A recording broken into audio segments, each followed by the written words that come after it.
So our study surrounded the concept of joint attention, and this is the ability to coordinate attention around a certain object or activity between two people.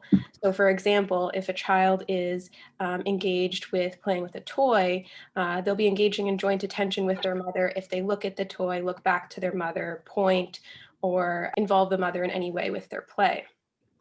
So this joint attention is really important early in life because it grants infants early social learning opportunities, and it gives them practice for later social interaction with peers and other adults.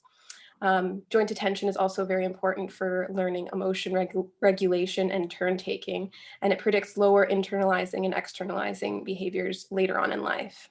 So we know that deaf children of hearing mothers tend to experience lower levels of joint attention due to mismatched communication modalities within these pairings, namely that mothers focus more on auditory cues, whereas these deaf children focus more on visual cues.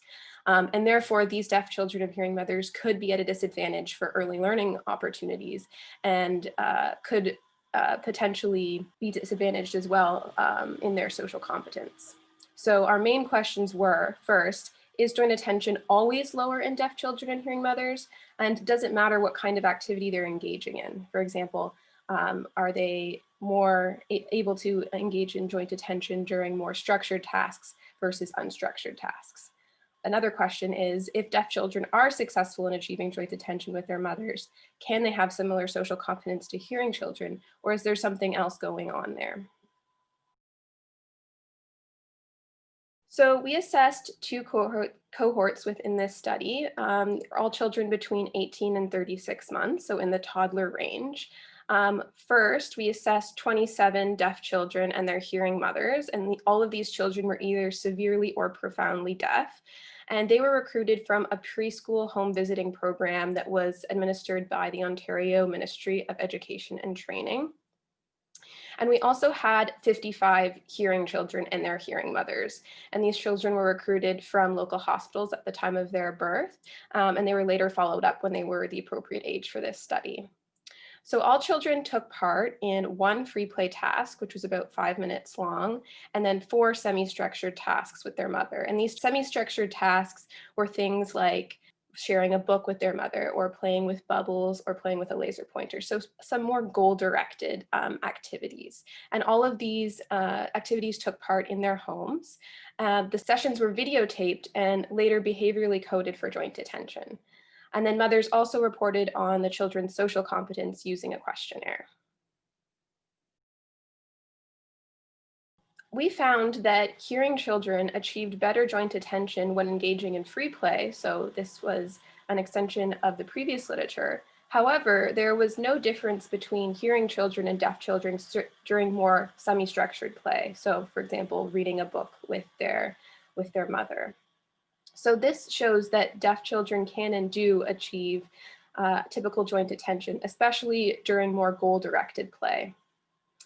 We also found that when deaf children were able to achieve joint attention with their hearing mothers, and when this joint attention was relatively high, these children were actually rated as socially competent as hearing children. So they achieved similar scores to hearing children on the questionnaire involving social competence.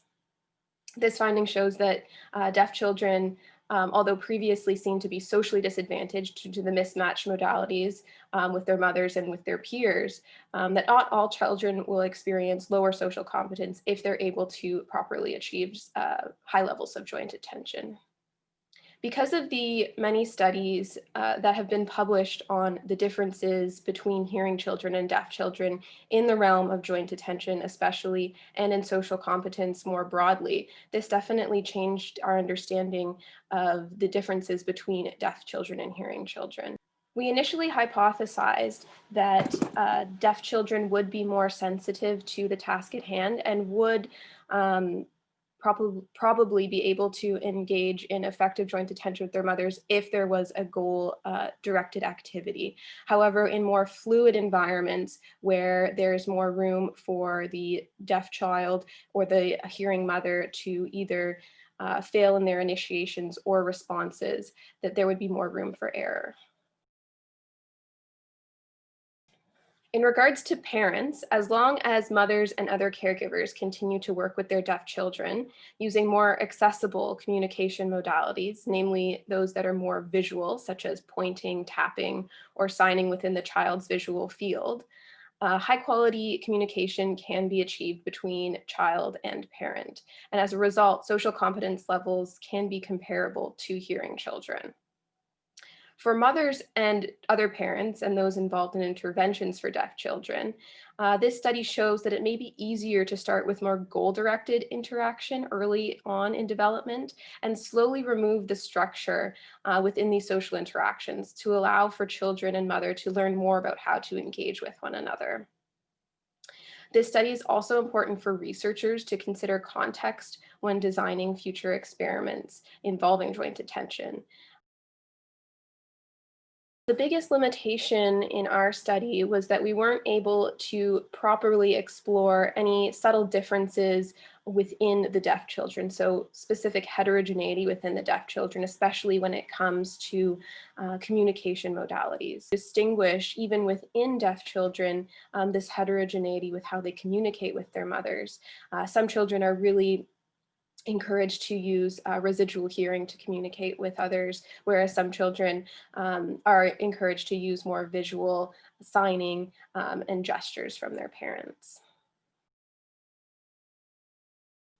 I'd like to acknowledge Dr. Susan Tasker, who is a co-author on this paper and who was responsible for data collection and behavioral coding as part of her PhD dissertation.